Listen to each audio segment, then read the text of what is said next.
What's happening, everybody? Professor Bobby Borg here, also known as Coach, and I'm going to give you a quick overview of publicists and what publicists do and when to hire them and all that good stuff, okay? Again, I'm just going to repeat real quick because sometimes I get cut off in the beginning. Professor Bobby Borg, also known as Coach. We're going to do a review of publicity. This is office hours, and let's get to it, okay? So what I'm going to talk about is I'm going to define publicists. I'm going to talk about finding them, working with artists or how they work with artists. We'll talk about what they charge, the best time to hire them, okay? So what's the definition of a publicist? What do they do? A publicist is a person who gets earned media. So a publicist is someone that gets the artist earned media. What is earned media? Earned media is the media that you earn. In other words, it's not something that you pay for and tell people to run, like an ad, you know, like say this at this time, and you pay a fee and they do it. Earned media is something that is earned. People write about you, people talk about you because you earned it. And you earned it through a series of things that you've done, such as sending a press release or submitting your bio or your EPK, and publicists help to do that, okay? Other thing that publicists help to do, help you to do, will be discussed in a moment, okay? So let's first talk about finding a publicist, or how publicists find artists. Let's do it in reverse first. Typically, they might get a referral from a manager, or they might get a referral from someone in the music industry that there's a great new band up and coming and that they might need help. Sometimes they will see things that are being said about you in local media already, right? So you're already getting press. Just through the local club scene, maybe going out and seeing you play and saying, wow, this group is really good. They need to be elevated a little bit more. Could be social media and social media data and stats that they're looking at. Could be a record label or management company that's reaching out to them. And then in some cases, it's you reaching out to the publicist as well, of course, right? Typically, when a publicist decides to work with you, they are doing it because they're passionate about the project. They're passionate about you. They're passionate about you as an artist and your music. They find you to be unique. You might have a very interesting story about you. You have an amazing work ethic. And of course, you have the budget to pay them because publicists are not free, okay? Typically what they'll do is they'll assess the type of campaign that you have. So is it an album release that you need help with, you know, regional, national, is it a world tour, or is it damage control? Sometimes publicists are hired to handle damage control, like you got yourself in trouble and you need to fix your public image. Sometimes it could be extracurricular stuff you're doing, like you're trying to go for a book deal or you're doing some sort of other product launch, like a clothing line or something of that nature. Typically what they're going to do is sit down and contract with you. They'll decide on, you know, what their obligations are and what your obligations are as a client too, as well. They'll reinforce the fact that they can't guarantee you work. So don't think that just because you hire a publicist, then all of a sudden you're going to, you know, get publicity. It's not guaranteed work. Okay. So you have to be clear about that. They're not magicians, okay? They'll also discuss the payment methods with you, and then they'll also discuss the term of the agreement, okay? So what typically do they do? The first thing they do is they develop your artist story. What is interesting about you? What are your strengths? What makes you unique? What makes you different? What is your worldview or perspective that can really intrigue people and get them to fall in love with you? They'll also build a targeted database for you. So in other words, they'll think about all of the right print magazines and digital blogs and playlists and the events and different radio shows and podcasts and television shows and events and parties and things of that nature that would be perfect for you to go to. And they'll do that in a number of different ways. Sometimes they'll already have these connections, but sometimes they'll do research on what's called like artists, and they might you know, do a little digging to make sure that, of course, the media that they're looking at is right for you. It's not always a one size fits all kind of situation.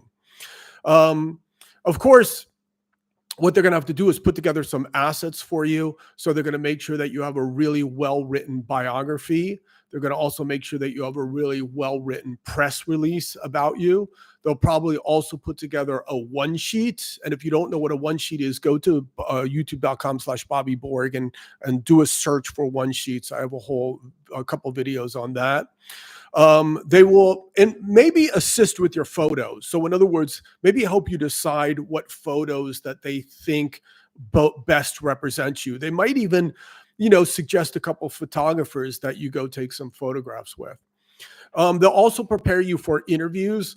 It's important to be media trained so that when you do interviews that you respond well and you're an easy person to interview. You have answers that are already crafted to your typical types of questions like, so what does your band name mean? How did you form and stuff like that? But then also some crazy questions that might come up. You have to plan for those types of things too as well.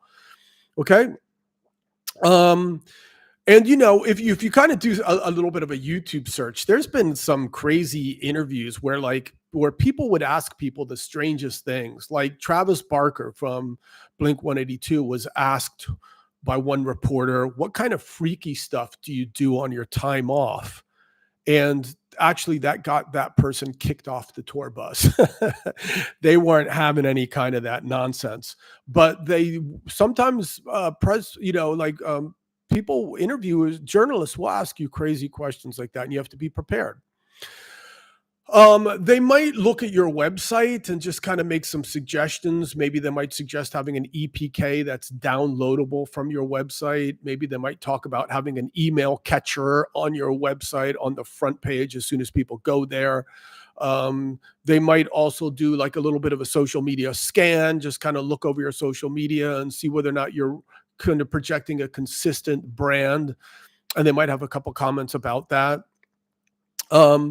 I believe that I might have mentioned this before, but they also assist with putting together an electronic press kit for you, making sure that you have all the right assets in place, like your music, your bios, your pictures, your press releases, and things of that nature. Okay. They might look at your videos and make some suggestions about your short form videos and also your long form videos as well, and maybe make suggestions for maybe some concepts. If you have an artist crisis, like you said something or you got into some sort of trouble, they might try to clean up your presence and sort of advise you about how to act or how to respond in the case of a dilemma, so to speak. Okay. So what do they charge? I mean, this really could be all over the map. If you're a DIY indie artist and you're just like maybe getting somebody that maybe goes to the Annenberg School at USC, or maybe you're trying to find someone from some local college or something like that, it could be anything. Someone could say $100 a month to help you do some stuff, or it could be, $900 a monthly, or in some cases when you're dealing with like mid-level firms, it could be anywhere from like $3,000 to $20,000 a month, and large firms could even charge you as much as $30,000 a month, right? So this is not cheap, right? And they're not magicians, right? They're not musicians usually either, but they're not magicians, right? So it's not magically you pay someone and then all of a sudden this stuff appears, right? So when to seek one, I would say when you have the budget to pay one for several months. If you're thinking that you're going to get a publicist for 1 month, you're not. I mean, what do you expect, right? They're going to send stuff out. They might land you one or two things, but you have to, when you have enough money to pay someone for 6 months, that's when you get a publicist, I would say, right?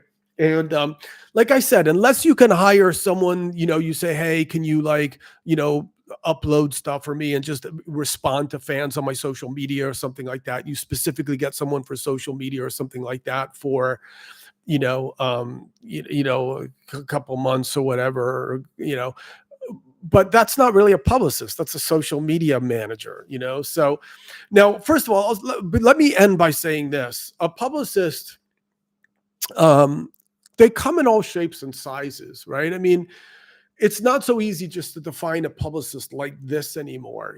I know I've known some that will only do this. I know some that will do this.